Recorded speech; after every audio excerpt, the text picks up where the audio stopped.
All right, guys. I'm not here to explain what's broken because we already know that. What we don't know is how to fix them. The mistake we keep making is assuming people don't change. But my approach is simple. Fix human connection first and the system follows. So here's my plan. We rent a space and install an embroidery machine. We bring together a team of 10 people. I already know these skills, so I teach them. Until they are trained, we produce products together and sell them together. Whatever is made each day is divided among the team. The team decides roles and shares profits. Access to the machine is conditional. If someone doesn't show up or cannot work with others, the team can vote them out. And if a whole team cannot work things out, the opportunity moves to the next team in line. My role in this project is not permanent. No role here is. If I don't perform, I can be voted out by the people we serve. My reasoning is simple. If I'm asking for donations on poor people's behalf, they should have a say in how that money is spent. So this is just the first step towards fixing a much bigger system. You can find the full plan and the vision in the attached documents. We are not a nonprofit yet and we don't have a fiscal sponsor. This idea doesn't fit into existing boxes, so we are exploring other structures. Now the question is, why would people support this? I used to run an embroidery business that failed. All I had left was one small machine. I started using it at the public library. A woman noticed the effort and offered me a small cottage for $50 a week through her nonprofit. That's how I got back on my feet.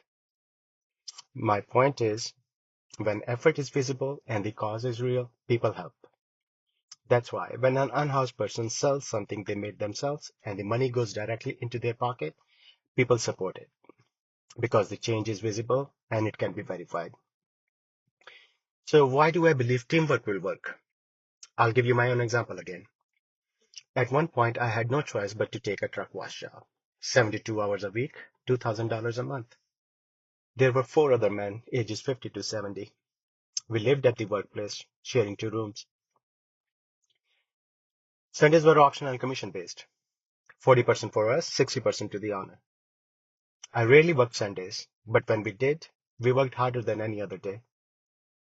We held each other accountable. We pushed each other to maximize output and profits. When people have freedom and ownership, they work harder and put the group first. Later, one of those men had a heart attack. He had no family. I took care of him for over a month and helped him find another job. Later, while chasing this dream project, I ran out of money. So I called the same man I had known for less than 6 months. He gave me his debit card, and I spent $1,700 on it. That's just one example. But it proves something. Most people do return kindness in one way or another, because most people are decent. So how does this restore human connection? I don't think the real disconnection is between people. I think it is between us and our inner child. I learned to shut myself down early in life, to keep things inside instead of dealing with them. By my late 30s, I hit rock bottom and lost almost everything. That's when I realized the truth. I had spent my whole life silencing my inner child instead of listening to him.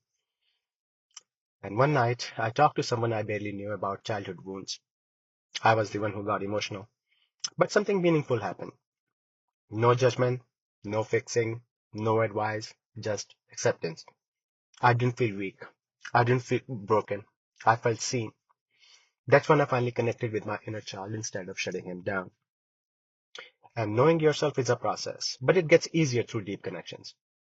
And deep connection happens when someone recognizes what you carry inside before it shows on the outside. When you know yourself at that level, you're no longer controlled by your emotions. You understand them and you take responsibility for them. You give meaning to your suffering, and that meaning becomes your purpose. And once you have purpose, you can transform suffering into something meaningful. That's what qualifies me for this work. Most people living on the streets are carrying childhood wounds they have held for decades. Addiction is usually a symptom, not the root cause. What I'm good at is sitting with people in discomfort without reacting. I don't judge, I don't fix, I don't control.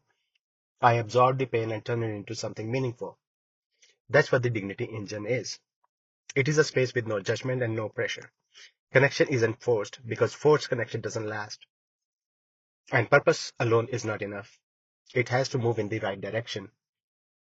That's why when someone finds what they are meant to do, the Dignity Engine gives them real ways to act on it. And when people do what they are meant to do, people are happier.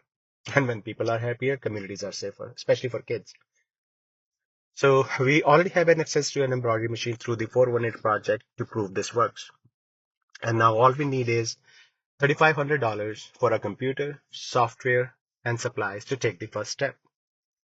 People can also help us by lending machines, space, tools, or time, not just money.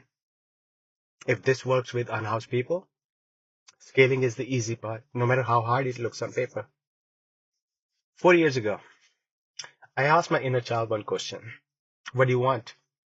His answer was simple. He wanted to help people.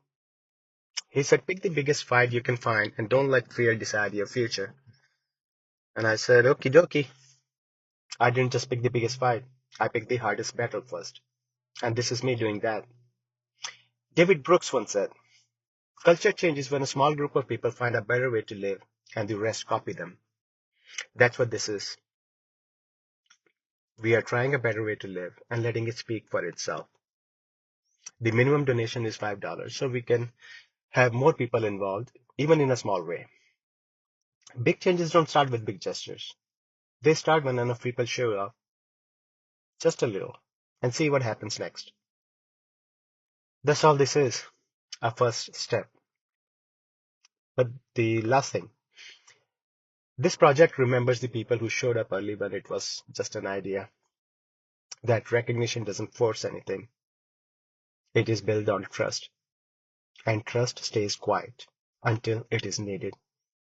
I think that's it.